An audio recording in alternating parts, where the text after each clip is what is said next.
Hello students, so today we are going to discuss about the different ways by which we can demagnetize a permanent magnet such as a bar magnet. Now what we've studied in our previous module?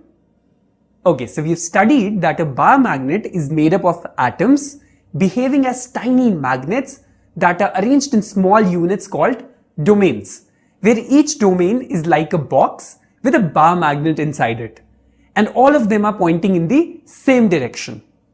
And this is precisely what imparts a magnetic property to a magnet. Now, if we were to demagnetize this magnet, then what do you think should we do to this?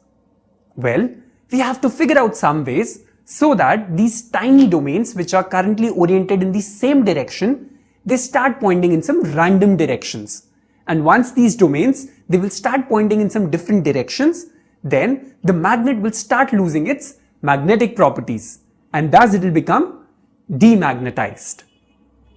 Now, this realignment of these tiny domains inside the magnet into different directions, it can be done by heating it. So what do you think? What will happen if I heat this bar magnet now?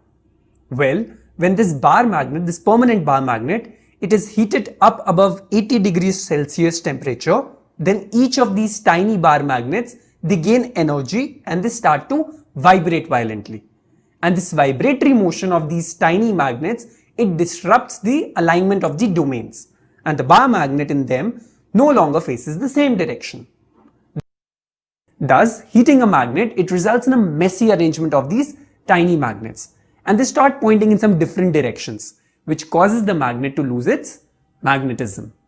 Now we can also demagnetize the magnet by hitting it with a hard object such as a hammer. And how does that work?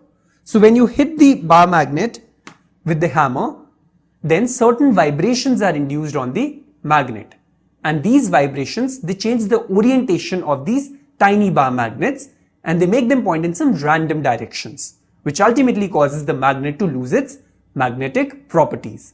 Thus, we can say that hammering, it wrecks the orderly arrangement of the atoms inside the magnet.